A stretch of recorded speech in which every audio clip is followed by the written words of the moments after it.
I am writing this under an appreciable mental strain, since by tonight I shall be no more.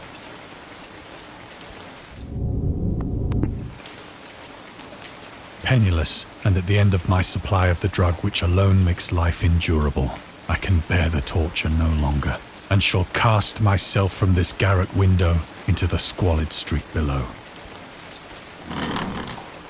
Do not think from my slavery to morphine that I am a weakling or a degenerate.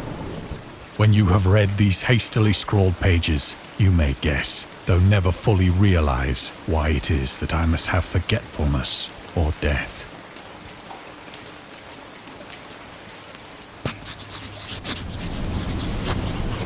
It was in one of the most open and least frequented parts of the broad Pacific that the packet of which I was supercargo fell a victim to the German sea raider.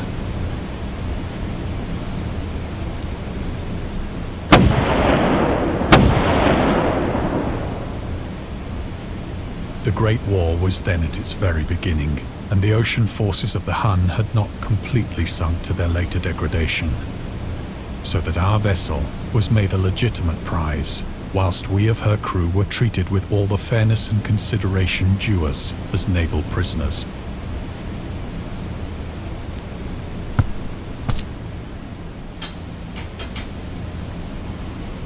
So liberal, indeed, was the discipline of our captors, that 5 days after we were taken, I managed to escape alone in a small boat with water and provisions for a good length of time.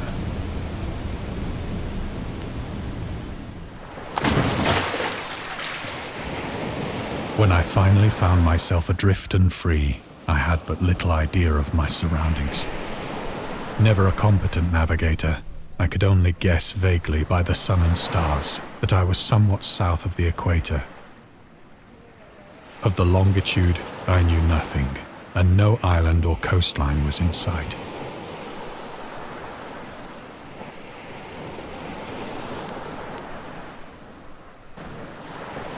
The weather kept fair, and for uncounted days I drifted aimlessly beneath the scorching sun, waiting either for some passing ship or to be cast on the shores of some habitable land.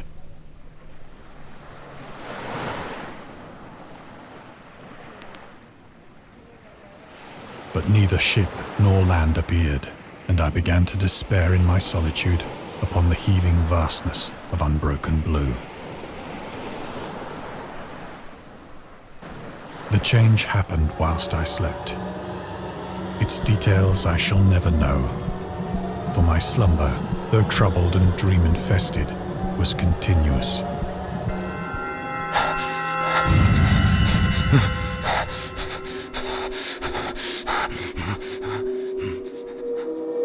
When at last I awoke, it was to discover myself half sucked into a slimy expanse of hellish black mire, which extended about me in monotonous undulations as far as I could see, and in which my boat lay grounded some distance away.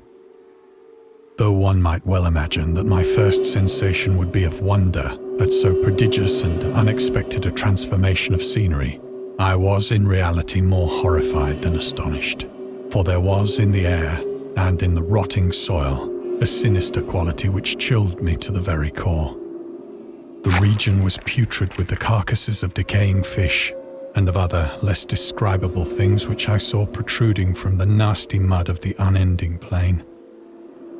Perhaps I should not hope to convey in mere words the unutterable hideousness that can dwell in absolute silence and barren immensity. There was nothing within hearing and nothing in sight save a vast reach of black slime.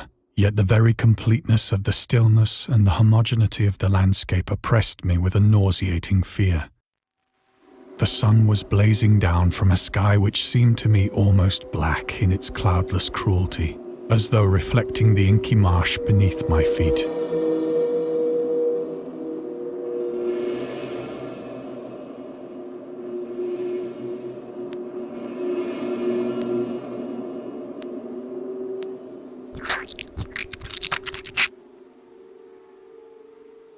As I crawled into the stranded boat, I realized that only one theory could explain my position. Through some unprecedented volcanic upheaval, a portion of the ocean floor must have been thrown to the surface, exposing regions for which innumerable millions of years had lain hidden under unfathomable watery depths. So great was the extent of the new land which had risen beneath me that I could not detect the faintest noise of the surging ocean, straining my ears as I might, nor were there any seafowl to prey upon the dead things.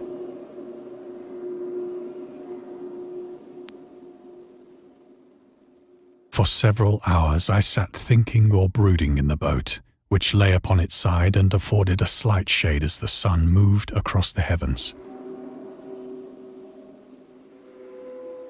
As the day progressed, the ground lost some of its stickiness and seemed likely to dry sufficiently for traveling purposes in a short time. That night I slept but little, and the next day I made for myself a pack containing food and water, preparatory to an overland journey in search of the vanished sea and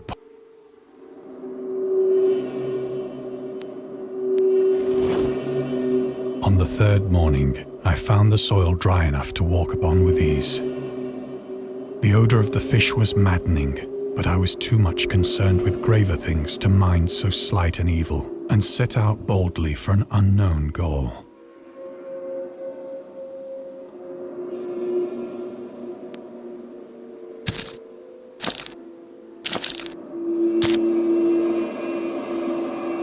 All day I forged steadily westward, guided by a faraway hummock which rose higher than any other elevation on the rolling desert.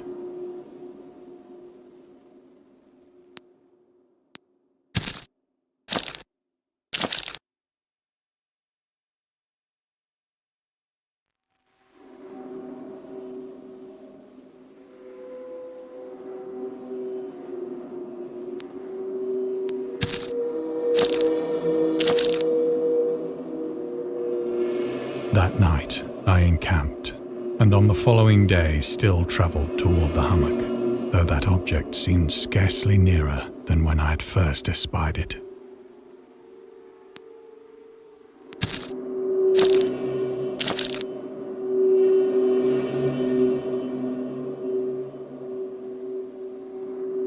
By the fourth evening, I attained the base of the mound, which turned out to be much higher than it had appeared from a distance. An intervening valley setting it out in sharper relief from the general surface. Too weary to ascend, I slept in the shadow of the hill. I know not why my dreams were so wild that night, but ere the waning and fantastically gibbous moon had risen far above the eastern plain, I was awake in a cold perspiration, determined to sleep no more. Such visions as I had experienced were too much for me to endure again. And in the glow of the moon I saw how unwise I had been to travel by day. Without the glare of the parching sun, my journey would have cost me less energy. Indeed, I now felt quite able to perform the ascent which had deterred me at sunset. Picking up my pack, I started for the crest of the eminence.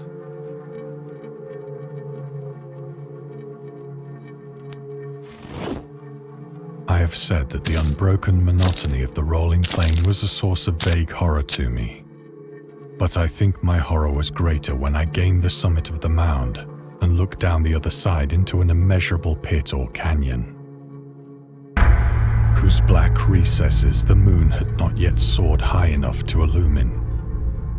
I felt myself on the edge of the world, peering over the rim into a fathomless chaos of eternal night. Through my terror ran curious reminiscences of Paradise Lost and of Satan's hideous climb through the unfashioned realms of darkness. As the moon climbed higher in the sky, I began to see that the slopes of the valley were not quite so perpendicular as I had imagined. Ledges and outcroppings of rock afforded fairly easy footholds for a descent, whilst after a drop of only a few hundred feet, the declivity became very gradual.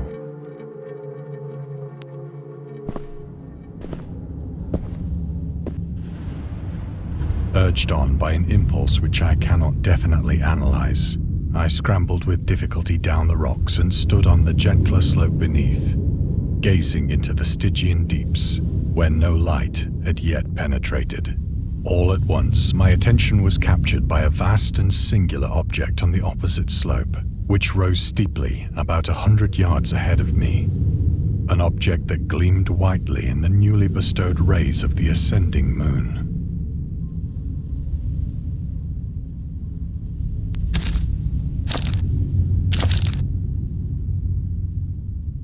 That it was merely a gigantic piece of stone, I soon assured myself. But I was conscious of a distinct impression that its contour and position were not altogether the work of nature. A closer scrutiny filled me with sensations I cannot express.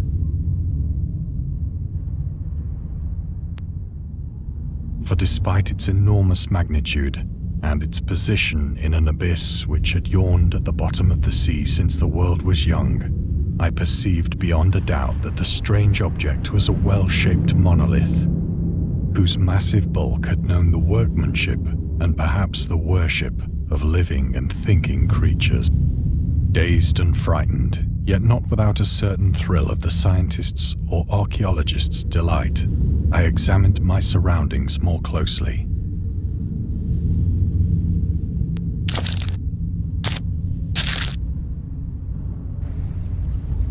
The moon, now near the zenith, shone weirdly and vividly above the towering steeps that hemmed in the chasm, and revealed the fact that a far-flung body of water flowed at the bottom, winding out of sight in both directions and almost lapping my feet as I stood on the slope. Across the chasm, the wavelets washed the base of the cyclopean monolith, on whose surface I could now trace both inscriptions and crude sculptures.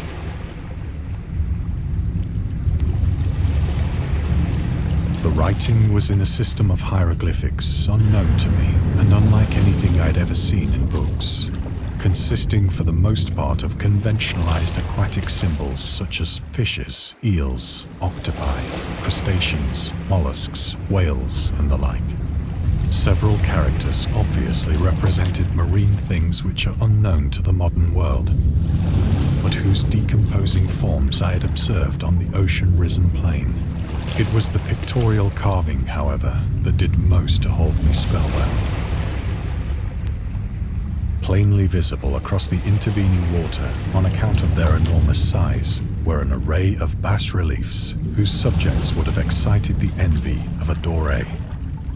I think that these things were supposed to depict men, at least a certain sort of men, though the creatures were shown disporting like fishes in the waters of some marine grotto, or paying homage at some monolithic shrine which appeared to be under the waves as well. Of their faces and forms I dare not speak in detail, for the mere remembrance makes me grow faint, grotesque beyond the imagination of a Poe or a Bulwer. They were damnably human in general outline, despite webbed hands and feet, shockingly wide and flabby lips, glassy, bulging eyes, and other features less pleasant to recall. Curiously enough, they seemed to have been chiseled badly out of proportion with their scenic background, for one of the creatures was shown in the act of killing a whale, represented as but little larger than himself.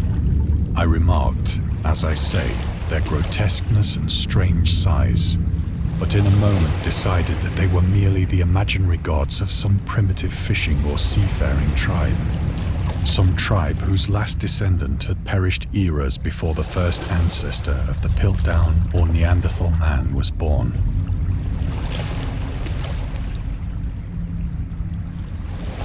Awestruck at this unexpected glimpse into a past beyond the conception of the most daring anthropologist,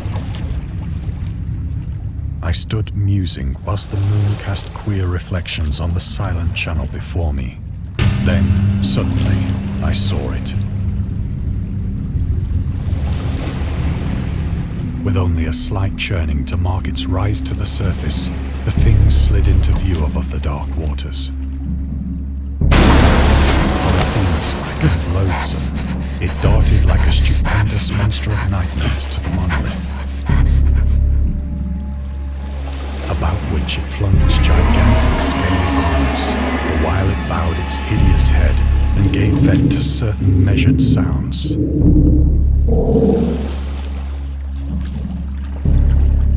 I think I went mad then. Of my frantic ascent of the sloping cliff, and of my delirious journey back to the stranded boat, I remember little.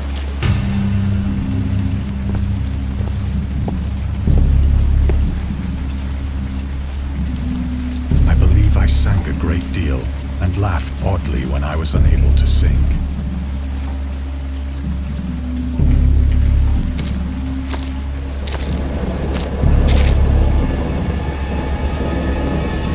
Indistinct recollections of a great storm sometime after I reached the boat. At any rate, I know that I heard pearls of thunder and other tones which nature utters only in her wildest moods.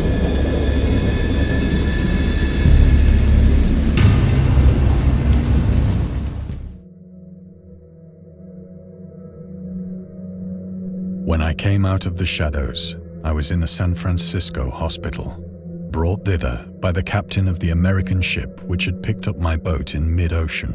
In my delirium, I had said much, but found that my words had been given scant attention. Of any land upheaval in the Pacific, my rescuers knew nothing. Nor did I deem it necessary to insist upon a thing which I knew they could not believe.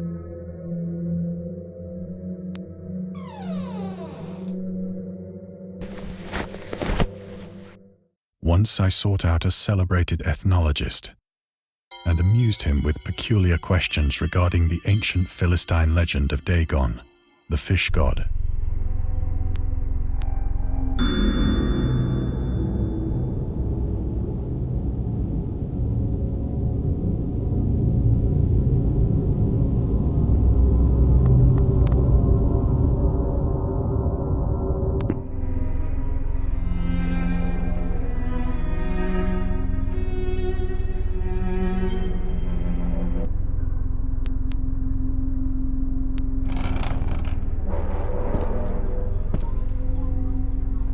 But soon perceiving that he was hopelessly conventional, I did not press my inquiries.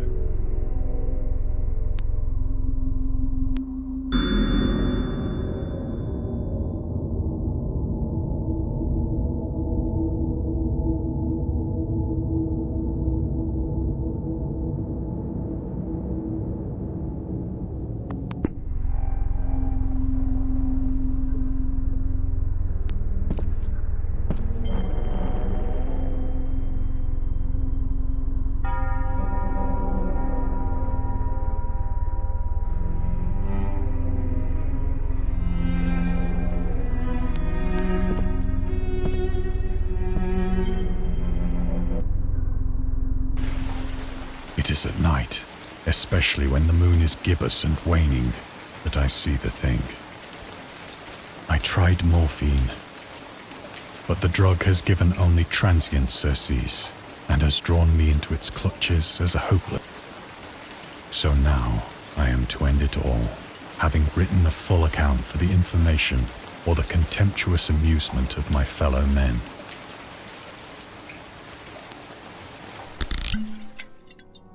Often, I ask myself if it could not all have been a pure phantasm, a mere freak of fever as I lay sun-stricken and raving in the open boat after my escape from the German man-of-war.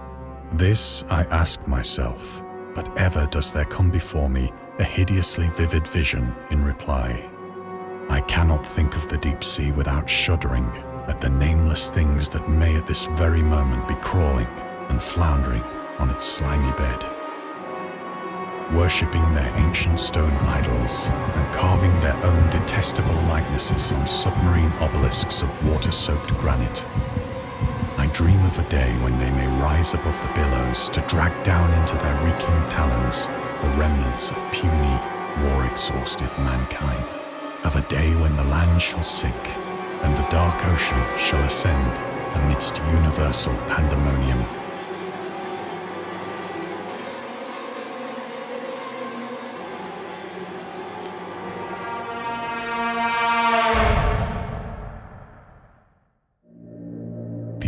is near. I hear a noise at the door, as of some immense slippery body lumbering against it. It shall not find me.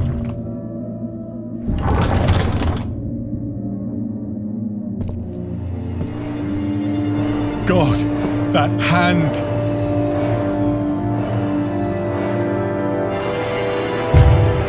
The window!